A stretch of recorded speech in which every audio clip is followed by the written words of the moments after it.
Welcome to today's edition of the Human School's Mindshift Cards podcast, a part of our learning journey here at the Human School. I'm Chad. I'm Rachel. And I'm Randy. Each week, we will model brief inquiry conversations around one of our Mindshift cards in the Human School's Mindshift Cards podcast. If you'd like to explore further questions, there are card sets available at thehuman.school. In this episode, our question is, in what ways do you feel compelled to support the system over the people in it? And this comes from the Inventor Compass point. And again, I'll ask the question again. In what ways do you feel compelled to support the system over the people in it? So when I think about this question, I think about lots of different elements of a system. So I've spent a lot of my life thinking about curriculum and assessment and instructional practices. And a lot of times something like curriculum ends up being really in place to support the system. And we do things like having pacing guides or, common assessments. And those are things that are really in place to ensure that the average or the aggregate are moving in the same direction. It doesn't allow us to get to that personal level. And even if it did allow us to get there, it very rarely happens. So, from a curriculum instruction assessment lens, I think that there are times where, we're purchasing resources because it's, the easiest way to support the system itself. It's easy to give everybody the same thing. It's infinitely more challenging to engage stakeholders and designing that work on their own. So for me, I think those are some ways in which we feel pressure or feel compelled to support the structures of the system, as opposed to maybe thinking about what each individual's needs. And I'll say that I think that maybe there are some teachers who need that structure, and then there are others that maybe, would thrive or flourish without it. And we still create systems in which everybody has to do the same thing. They're standardized. I'm wondering, Rachel, what your thoughts are. I think that I often think about the rules part of school. So I was in grad class earlier, and we were talking about some different things that administrators might have to deal with. And one of the things that came up was one of the students in the class had worked for the last few weeks on this plan for the bathroom schedule in the elementary school. And so what room was going to go to the bathroom at what time and for how long. And I just sort of stared and I thought, I've never heard of this. And so I asked the other people in the class, as a high school teacher, I don't know, maybe this is a thing, but it kind of took me by surprise. And I asked if this was something that other teachers experience in their schools. And the other teachers from the same district all nodded. And the other ones from not that district all shook their heads. And and so we sort of talked about it a little bit.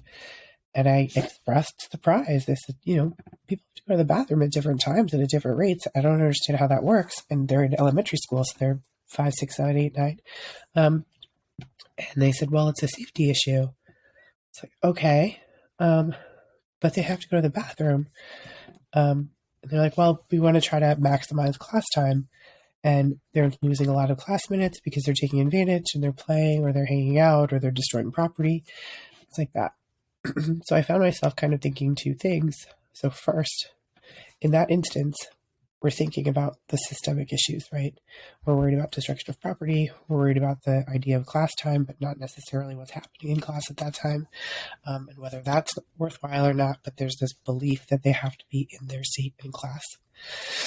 And then we're not thinking about the person in that situation, this child that's young that has to go to the bathroom, and how as adults, we theoretically can do that when we need to in most jobs, and there's not a set schedule, right? It's like 10-minute increments. And they said, well, kids learn to hold it. Oh my gosh. So we're having this conversation and I'm just thinking of this, the word that the one person who was talking about it eventually used. He said, when I say it out loud, it actually kind of sounds inhumane. And I said, yeah. But I think what really shocked me in that is there was so much conversation about the up here of safety and instructional minutes and behavior management and privilege, and not the student who has to use the restroom. That really threw me. Rachel putting her objector hats on there. All right. I think I've been thinking a lot about this idea of standardization, and I really think it's at the core of the problems that we have, and really I think at the core of why we're doing what we're doing here. This idea of making things more human-centered, because standardization takes us away from that. And the example that I have been thinking about when you read the prompt, the question, was doing some work at the higher ed administration level now, was approached by an adjunct professor regarding a student who needs to miss class. Actually, in reality, it would be the length of a number of classes for a personal reason, and sort of wondering whether this was okay.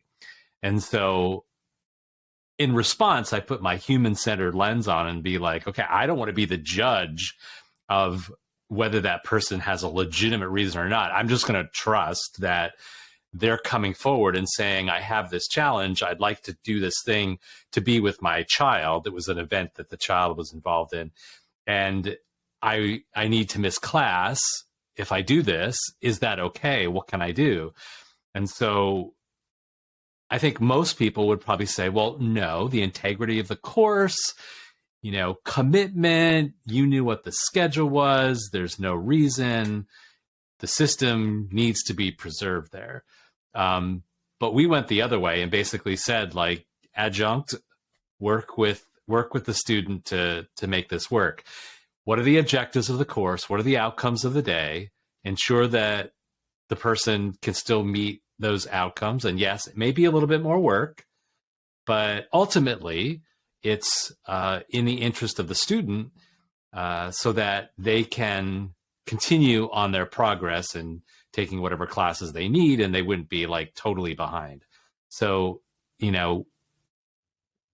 being more human-centered, trusting people too, and not trying to have everybody conform in every instance to what the needs of the system are. And so one of the questions I have is, like, are there good reasons why some things need to be standardized? And I think that there are, but I think in this case, it's not a good reason to standardize it. Now, if that person makes a habit of missing class, then that might be something, a conversation at least to have, to try and understand the story that's behind whatever's going on.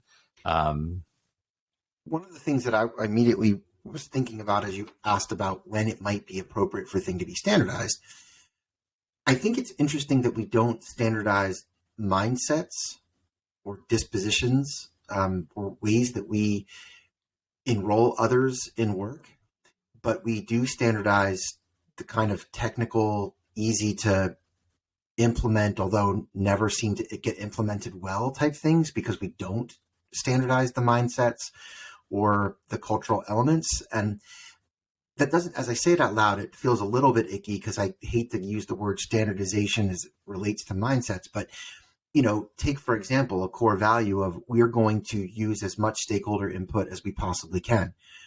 I'd be okay with an organization standardizing that principle. How they do that, I probably would be uncomfortable saying that everyone has to do it the same way. So I'm just kind of wondering what your thoughts are about my thinking as it relates to that, your responses, or maybe you've got some concrete examples of where you believe standardization is the right fit.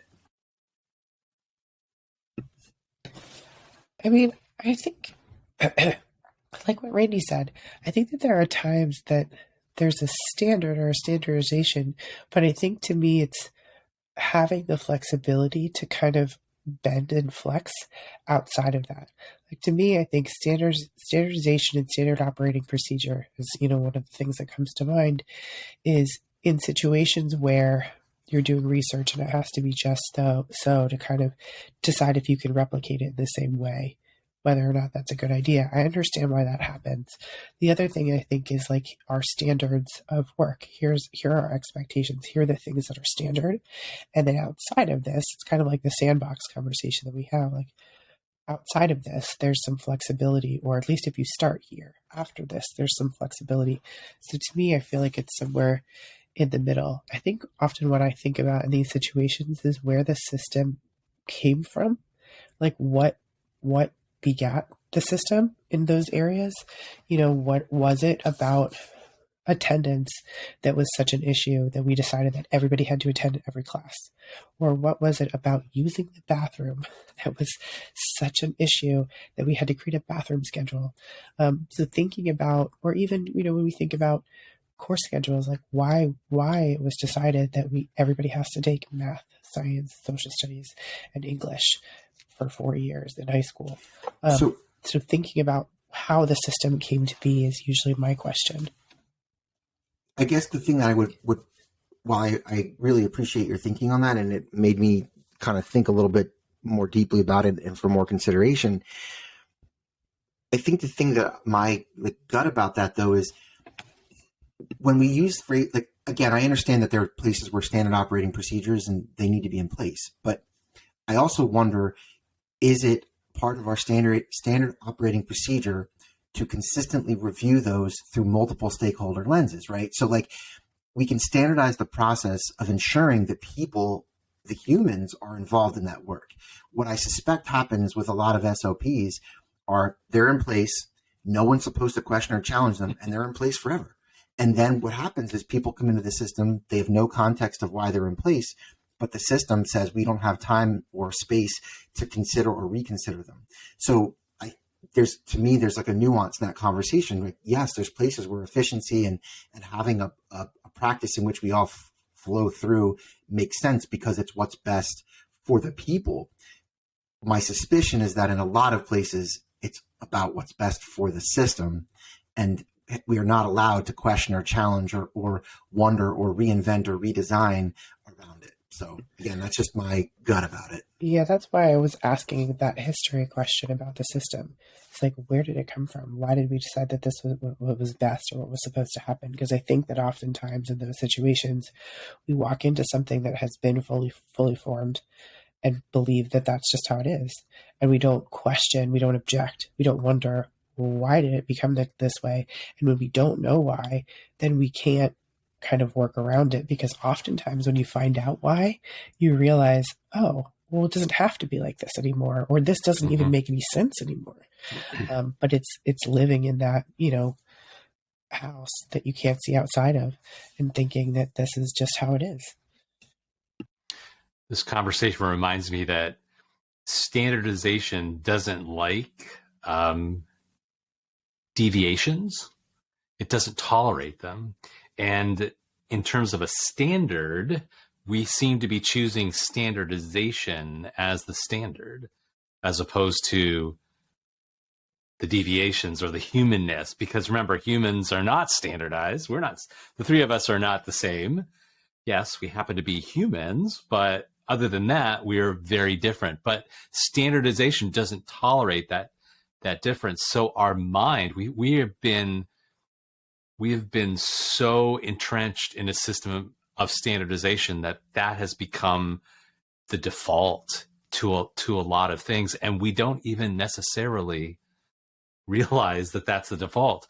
And maybe that goes back to our objector mindset and sort of where you were going, Rachel. You were objecting to the idea of sort of standardizing bathroom times, because that conversation automatically, the default was, okay, we got to standardize this because we can't have deviation, because when we have deviation, that's when we have chaos, or at least how they were defining chaos.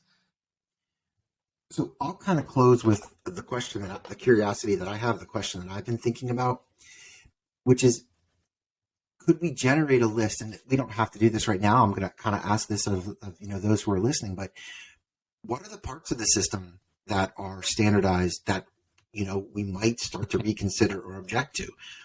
I started this conversation thinking about our curriculum practices or our instructional design or our assessment practices, but there are other parts of the system having to have a bell schedule. Every 45 minutes we move, based on a bell. Start and end times, the grading practices. And again, both of you should feel free to jump in if there's one that's coming out. But generating a list of the ways in which we have both standardized and prioritized the system, as opposed to the ways that we know people naturally learn. No one learns, in this linear, step-by-step, process. Every 45 minutes we transition. Things like, things like the way that we have course structures at the secondary level. We don't learn Algebra 1 in isolation. We learn mathematics as part of a broader interdisciplinary and relevant, pursuit of understanding the world that we live in. And so much of what we do in school is to maintain school, and not so much focused on learning. So I'll leave some space here if either you want to jump in, but other than that, we can wrap up. So if anybody has any that they would like to add, feel free to jump in. The example I have has been in recent conversations about format, making learning all online or all in person, but not. It has to be, basically what the institution wants, as opposed to acknowledging that we're not all standardized learners. We don't all need to, based on our circumstances, based on our preferences, based on our experiences, based on our preference around how we want to learn, that we don't all have to be face-to-face. We don't all have to be online. But that's because we have that conversation because we want it to be convenient for the system. It goes back to that. Standardization means it's efficient. There's less friction for the system. And I think when we approach those conversations, approaching them from the human-centered lens is the way to release that friction and make sure that it doesn't keep us in that default of standardization. So we know that all good inquiries lead us to more curiosity, and we hope that as your mind begins to shift, that you'll share your thoughts and ideas with our community at thehuman.school. We want to thank you so much for learning alongside us for this edition of the Human School's Mind Shift Cards podcast. You can join in the conversation also on our YouTube channel by leaving a comment. Also, don't forget to hit subscribe. The Human School. By placing humanity at the center of all design, the Human School seeks to share an evolving story of learning and its impact on the world. Visit thehuman.school and our Learning and Public Hub for additional resources and to join our community committed to placing humanity at the center of all design. You can also follow us on various social media platforms. Most importantly, we can't wait to hear how you are intentionally placing humanity at the center. Thanks so much, guys. I appreciate the conversation. As always, bye-bye.